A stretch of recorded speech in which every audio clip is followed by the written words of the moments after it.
Welcome. We're going to get started. Welcome to our next edition. I don't know which it is. I have to do a count. Our next edition of Wednesday Wind Down with Dan and Friends.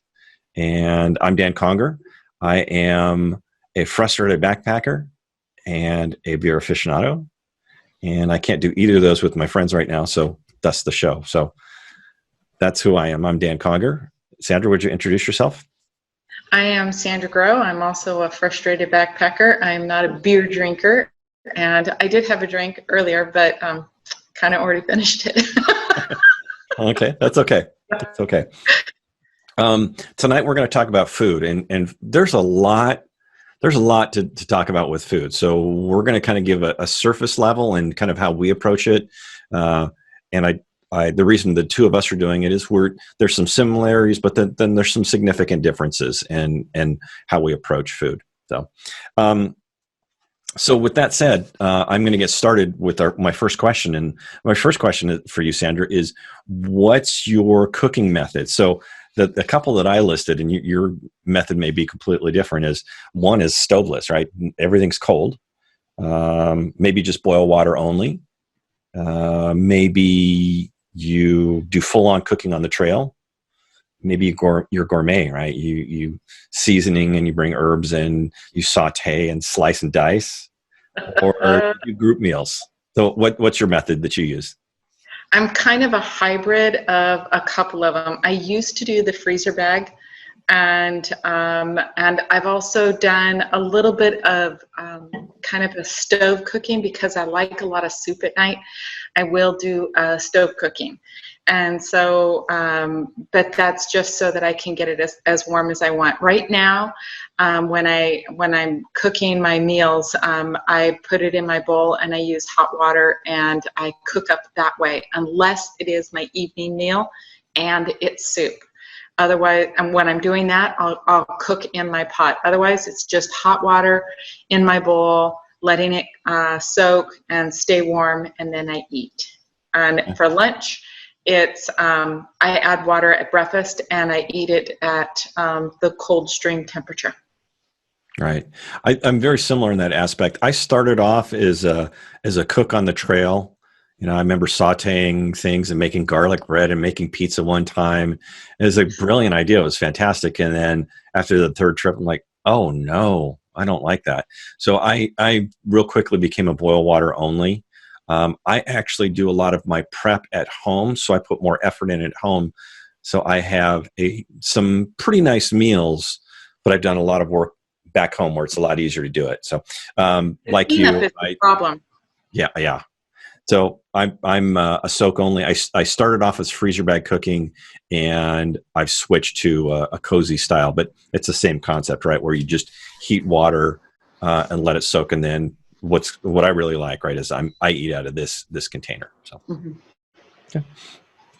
So the next one is the food for your meals. Where are those coming from? So the couple of sources I listed, I thought about was, freeze dried meals or prepackaged stuff. Maybe eat exactly the same thing you eat at home. What you cook at home is exactly what you're going to eat on the trail. Maybe you're getting ingredients from the grocery store and combining things. Maybe you're getting some ingredients from bulk freeze dried stuff. Mm-hmm. Where do you get your meals from? Your food supplies from? Most of my food supplies are some kind of hybrid of a prepackaged, and then I monkey with it. And so if I'm gonna, we're talking nighttime meals. If it's nighttime and I'm gonna have a soup, I'm gonna buy a dehydrated soup, and I'm gonna monkey with this. So I'm gonna take this, and I'm not gonna carry this package. I'm going to repackage it to where it's easier for me to carry. And I'm going to monkey with the ingredients. I'm going to put some true lime in there, and I'm going to put some peanut butter in there. And if I think that this package has enough peanuts, I'll leave it alone. Otherwise, I'll bring some crushed peanuts, and I'll put some of that in. And I'm going to monkey with something that was already started. So I like this. This is just at the grocery store. But I order each season, I order from nuts.com. And these guys are my favorite. They have everything. They go organic, raw, gluten-free, whatever you want, they got it. And it's a family-owned Are those business. meals? Are those complete meals? What are those? No, this is just ingredients. So I don't think that they have meals. They just have ingredients of the things you want. So this is tomato powder. So maybe tomato paste, but powdered form. And then I get medley packages also. And so this one has all sorts of different vegetables in it. And I'll add this into couscous.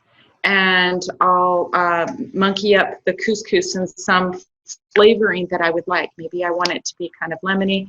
Maybe I'm craving salt, and I'll put some soy sauce in it. I'll do something like this with, I also get a rice noodle and add vegetables to it with soy sauce, and that will be really nice and salty for me. And that's good for lunch and dinner. And then, like, maybe I'll get a prepackaged something. I'll have to split it because it's too big. And then I'll share it usually with Rich, unless it's not gluten-free. And then, but no matter what, I package everything down for the day or for the meal before I leave the house. So what you just kind of described is a hybrid, right? You're getting some specialty things that you can't find in the grocery store, like your freeze-dried peas and carrots or whatever that is, or your freeze-dried powder. Mm-hmm. That's going to be super challenging to find in the grocery store. Maybe you might find it in a backpacking supply store, but maybe not. Mm-hmm. And then you're going to get couscous and rice noodles and other things like that. You can find in just about a grocery store or a specialty grocery store pretty easily. A really affordable option. So this was my favorite. Like 3 years ago, I had this, I think, 3 times on the trail because I was obsessed. And I took a can of cooked chicken from Costco, put it in a dehydrator. I saved all the liquid and I made a leather out of it. And I divided it up and I put like a quarter of a can in with the powder of the soup. And I had chicken tortilla soup because this is vegan. Nice. And so with all of the leather that helped with the salt intake that I want salt all the time while we're hiking. So I just figure out strategies to get it in. We'll get you a little salt lick and you could tie it on a rope around your neck. I do a combination of what you do, and I probably go another step further. So packaged meals, this is the only one I had around, was a Packet Gourmet. This is a poblano corn chowder. This is one of my favorites, and it goes a soup thing. But what I do with this is I split it in half, and I monkey with it as well. I break it into 2 meals, and then I add instant rice from the grocery store. So I take a packaged and grocery store stuff between a little bit of spice, a little bit of the warm soup, and then the heartiness of the rice, right? That's a great packaged meal for me. The other things I get I have a couple things I found in the grocery store. I got a little bit of glare. Instant refried beans. I think I find these at maybe Jimbo's or someplace like that. It's a specialty store, but not super hard to find. Every so often I'm trying a cold breakfast. So I've got a vegan protein shake that I've been trying as a breakfast. I'm judging you. I see you drink that in the morning. Oh. Yeah, I'm trying to come up with at least one quick no-cook meal for morning. So that's my intent. And then I've experimented with a couple different types of couscous, right? This is Israeli couscous. It's a little larger. This one, I've monkeyed around with it a little bit. But so that's one version. So I package stuff, grocery store stuff, and then I do a fair amount the other one I do is I will buy bulk stuff from freeze dryer, right? So the one that actually my brother gave me was a package of freeze-dried ground beef, freeze-dried hamburger. This is just crazy delicious, and there's a lot there. And because it's valuable, I'm going to take a long time to use it. I've vacuum packed it, and I even have a desiccant that I got in there. I also have some freeze-dried cheddar cheese, which will be kind of a nice add-on. Then I also I do a fair amount of dehydrating at home.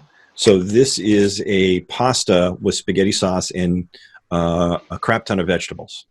So I tried it with spaghetti the first time, and spaghetti does not pack very well. It turns into the big tangled mess because you cook it and then you dehydrate it. Well, it doesn't pack well. This is It becomes a nest. What's that? It becomes a nest. It does, and nests don't pack well into bear cans. So that's a essentially a spaghetti equivalent. And then the other one that we have this pretty regularly because I live with a vegan and a vegetarian is this is actually just dehydrated ratatouille. So what I do on this one, so ratatouille is, right, it's just a vegetable stew. I just chop the vegetables up extra small. And even if we have a little bit leftover, I lay it on a dryer sheet, dry it. What I found is this in minute rice or instant rice, that and some salt or maybe some Parmesan cheese, really good, right? So I'm kind of doing my mix of all of the above. So I'm going to remind you now, remind the people that are listening, if you've got some questions that come up, put them in the Q&A and we'll catch them at the end. So, okay. Next question up is, I'm assuming you do a meal plan. I do, but because I'm regimented, everybody else must be. Right?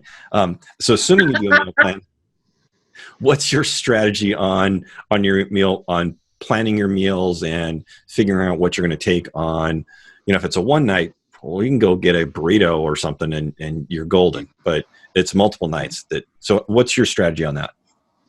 I try to figure out basically who am I right now, because what worked for me last year may not work for me this year. Especially when I became a vegetarian, everything that I had before that, all that went out the window and I had to start over from scratch. And so I think about it in those terms. And then I also, I just do a count. I'm going to need 8 nights. I'm going to need 8 lunches, and I'm going to need 9 breakfasts, something like that. And I start counting it out, and I lay it out. I do not plan day to day. I plan my number, and my goal is always to reach my number of meals that I'm going to want to have. I don't mind having something twice, or even if it's really good, 3 times during the week. So I could have 3 really good dinners, and I could cycle those through and I would be fine, because there's sometimes I'll remember, oh, that was so good, I'm going to eat it again, and I'll dig through my bear can so I can have it again. So I don't go by a day, and I don't section it out. But I do make sure my count for all my meals is right. Okay. So you do allow some repeats. Yeah, because I think the other one that and I definitely don't fit in. Don't sound like either of us fit in this category. The other one is to have the same thing. Okay. Rice and beans, or Cliff Bar, because food is fuel, which is true. But one of the first times I went on a long trip with my brother Mike, I planned on 2 Cliff Bars each day. Those are bricks. Yeah, there's just, man, if you want to be regular on the trail, that's great, but that was just way too many Cliff Bars at $1.50 a shot. I was like, oh no, it almost turned me off of Cliff Bars, right? Mm-hmm. But there are people that that might go that method. So, being who I am, got to know who you are. I am very much of a planner. So I've got a meal plan. And what I've done on mine is I even have a box that tells me what's in the bear can and what is not. So I'll just make all of my food for my trip, and what's in the box, I know that has to go in the bear can. And generally I try and stick to an order, because like you, I have a couple of favorite meals. I have maybe 1 or 2 meals that I'll do a repeat, but for the most part, I try and do a break it up. But like the corn chowder and rice, I love that. That's just great. And if it's cold, that works really well. So I'll put that in maybe beginning week and later in the week, right? I don't want to have them back to back. But then same thing. Every so often I'll change it up. Like, man, today was a really long day and I just need something quick, and just put it in and I'm going to bed, which happens too. And also being able to break it apart. So I may not have it all, I have my count right, But if I might need a night that I'm heavy on rice and less on spice because my stomach is turning sideways. And like that one day we were at Helfershire Pass, you were not feeling the love at that altitude. No. And you needed to eat. And so you had some of my rice and vegetables for lunch because you had a hearty lunch planned. And there was no way that was going to go down. But rice and a little bit of, corn and peas went a long way. Right. Yeah. That's another great one of having multiple days or multiple things is you might look at it like, oh, there's no way I'm eating anything spicy tonight. My stomach is all upside down. Dig through there. What is the calmest thing I have? I've also done, I remember one time I was going to make a pasta with maybe a peanut butter pasta with some peanuts and kind of like a Thai style. And on that particular meal, I had the pasta separate. I just had pasta and salt. That was all I had. And my daughter had the regular full meal with the soy sauce and the peanut butter and the peanuts. And like, nope, that's what I'm having. So I've also found that I'm okay with doing repeats on lunch and doing repeats on breakfast more often. That same trip that I did too many Cliff Bars, I almost turned myself off of oatmeal. And I love oatmeal at home. 7 days of packet oatmeal, not steel cut oats, not quick oats, not slow cook oats, packet, which is paste. It's glue. There's glue. Yeah, I think they put Elmer's glue in there. And I'm pretty sure you used it on the wallpaper too. So almost put myself off of that. And now I have discovered, so I'll usually only do like maybe 2 oatmeals on a trip. And then I can eat grits, instant grits day after day after day. But I did the one that brings me back to oatmeal. That's really almost the dessert, but food is fuel. It's a chocolate Oreo oatmeal. So I want you to imagine this: oatmeal, a packet of Justin's chocolate, and crumbled up Oreo cookies. And you just mac on it. It is the greatest. For breakfast. Oh, it's for breakfast, right? And pretty much every time I go shopping for backpacking food, I'm like, they must look at me and think I'm the biggest stoner ever. Right? It's like jelly beans and Oreos and chocolate and yeah. So nice. Okay. So for you, what is the hardest meal to plan for? Breakfast, lunch, dinner, snacks? Yeah. Dinner. Yeah, dinner is definitely the hardest. There's so many things that are easy to eat for lunch. Like if it's a short trip, I'll take a baked potato more often than not. I love a good cold baked potato with some tapatio on it. You turn me on to that. That is a bomb, right? Or salt, just salt on a baked potato. It's so good. And so I like that. And then when we're backpacking, I got turned on to those little street taco size flour tortillas with a package of Justin's peanut butter and a package of Chick-fil-A's jelly. So you can urban forage and you can get a little package of jelly, and they have strawberry and grape. And so, just go there, get your fries, grab a couple packets of jelly, and you're set. And the street taco, the flour one is really kind of doughy. And so it has a good chewing texture. And so I like that. It's interesting. I've been trying to minimize my tortillas. This last year, I think I only had tortillas for 2 lunches and 1 dinner. And I started experimenting. There's a burger wrap that comes from Packet Gourmet it's bomber, right? It's this great meat. And for me, it's the mayo and the relish. And that just tastes like home. I don't know why, right? It feels like I'm at a burger joint eating a burger, even though I'm in the backcountry. So that's my comfort food, the relish and the mayo. I could maybe just eat that straight. The relish can come from Dairy Queen. Right. You can get that urban foraging is a great way to get some of that stuff. And the challenge for me is I've got a good selection of it. My challenge is to know when they expire. So really what I should be doing is because every January 1, just dumping everything and starting over. But I don't. But I kind of have, I'm kind of know where I can get relish. I know where I can get tapatio. I got a great source for sriracha, all these different things. So Yeah. I'm in the same boat. I find that dinner is the hardest one to plan for because I have so much staked on it, right? You want to, or at least I do. If you were in the food as fuel, you're like, give me calories, give me 800 calories, 1,000 calories, and done.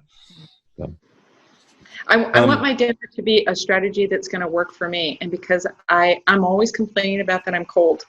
And because I need to be warm, I want to have soup at night. So mine is building around a soup, building around something that will be extra liquid going into me that will get me warm and that I can eat out of my pot. Right. Okay. So figuring on that, like there's only so much soup you can eat, really. And the way I've treated soup is it's challenging. I mean, I've been backpacking on for probably 15 years of real solid solid, not counting stuff in my youth. And it's been challenging to get food amounts right. So it's really easy to overpack food. So for me, my backup has always been, I'm going to have my meal. And if I think it's not quite enough, I'll add a soup. Now, if I don't eat the soup, okay, it's no big deal. It's not a big waste, and it's not a whole big time space waste. But if you don't eat half of this, what are you going to do with it, right? Really, you should, leave no trace says you should pack it out. Yep. And that makes every time bear can rank. Oh, bear cans are rank enough as it is. You're right. Right. Especially if they marinate in the backyard on your patio for months. Like, Conger. We just outed someone. Okay. Fun part. What do you miss most as far as food on the trail? Is it, or what do you crave? I still want chocolate. I haven't figured out a way to get like a York peppermint patty successfully out. I love a good chocolate mint. I have figured out if I'm careful and deliberate, I can get chocolate out without it melting. And I've taken oranges, dried chocolate covered oranges. My favorite place sells them. And so it's orange peel, that's the orange peel and dark chocolate. And that sounds really good. So not the chocolate orange wedges wrapped in foil. This would be like a sugared dehydrated orange dipped in chocolate. Sugared dehydrated orange peel. Oh, just dipped the peel. In chocolate. So it's like a raisinette, but it's orange. Okay. And it's chocolate.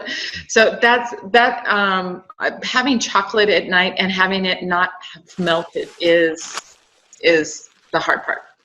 So my first one that I miss, I have two that I miss when I'm on the trail. The boring one, but is very important, is veggies. Veggies with the crunch. Mm-hmm. You can get all the carbs you want in the backpacking world, right? You can add potatoes and rice and noodles and sauce and salt. That's relatively easy.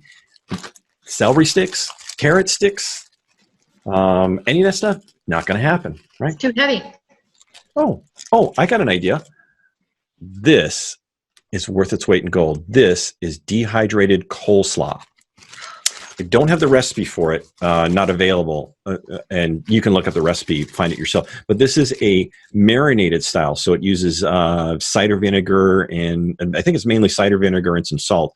It's got cabbage, carrots, celery, some bell pepper for some color, and you marinate it. What's that? A little bit of onion.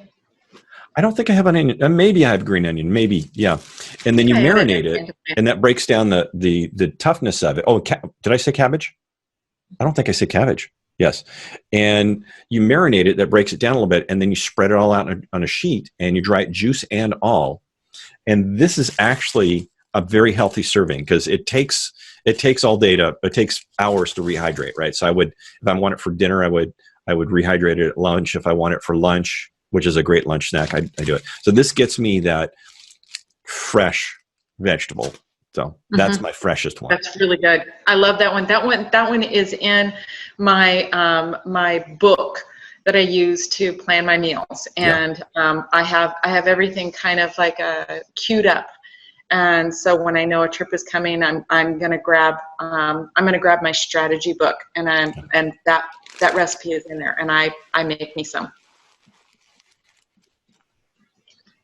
Oh, chocolate cake.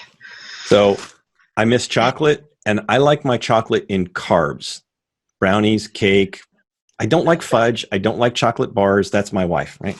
So this is dehydrated chocolate cake. So I made an oilless chocolate cake. Find a recipe anywhere online. So applesauce instead of oil, egg whites so it's like double eggs, but no yolks, right? So you get about the same volume to bind it, and you wait till it's cooled, and then you dehydrate it and you crumble it. You crumble it to smithereens, and you add back in hot water, and you have warm, moist chocolate cake that's just crumbled. And this, I'll bring maybe a little bit, maybe about this much, and I'll share it with 4 people for the people that can take gluten. And it's like a great treat. So I'll figure out. Yeah. So for me, I'll figure out what's going to be the worst day. What's the worst day, and enough when we have time in camp, and it's like a fantastic reward. So that's my dessert that I like to bring. Let's see if anybody has any questions. It doesn't look like that's the case. So I've got one other thing that we can talk about before we wrap up. No questions. Okay. So if you got any questions, have at it. If not, Sandra and I are going to keep yakking. So put this up. We'll be watching. So how have you come up with, how did you get some of your recipes? Did you have a book that you had earlier? Yeah. So my favorite book is this, One Pan Wonders. And so the writer of this book, she likes the freezer bag cooking method. And so she does a lot of stuff like that. And so it's all, I feel like most of her stuff is 1 serving, which is perfect for me. Sometimes it's 2. Because Rich is gluten-free, we do try to prepare our meals somewhat together. But then I sometimes say, well, okay, I've got 4 dinners here. You're going to have to figure out the others. Or I have dinners done, but you're going to have to figure out what you're going to have for lunch. So I've tagged these with like little stickums on it. So these are my favorite pages. And I just start looking at it. And so like I figure out who I am at this trip. What am I going to be interested in eating? Some of these that are tagged, like this is chicken cacciatore with rice. Well, I wouldn't have that anymore since I don't eat chicken. So, but I also strategize. This is where I keep my recipe for the cold slaw.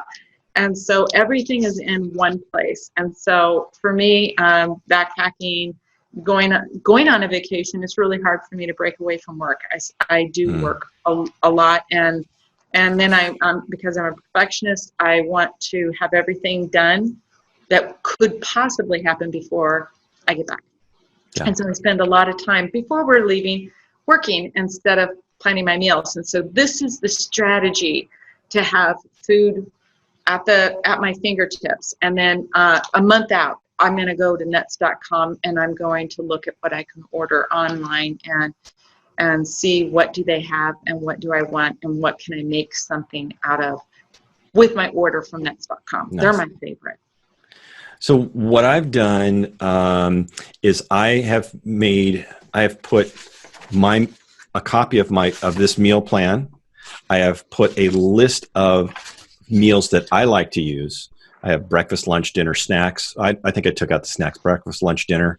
And just those are some of my go-tos. No recipes in there. And then I listed some websites. I listed the nuts.com, which is nuts.com ideas.com, and a couple other, Packet Gourmet, and a few other websites, a few other resources. There's a few Facebook resources. So it's a start of a resource sheet. My suggestion to all of you all listening is start your own resource sheet, right? Start, if you want to get your recipes in a single document, in a single location, sources, that's a great place. So I've got a Google Doc that I'll put a link up in the YouTube video comments, so it'll be available, so you can look for it there. So with that, we're right at time. So this timed out really, really great. Sandra, thanks for sharing your ideas on food. I appreciate that. You're welcome. And all of us are really crossing our fingers and hope that we can get out soon, even if it's an overnight, right? So That'd be great. We should go. Well, until then. Until they say it's okay, we can't. But as soon as they say it's okay, we should go. Yeah. All right, folks. Have a great evening, and we'll see you around. See you next week. Bye. Night.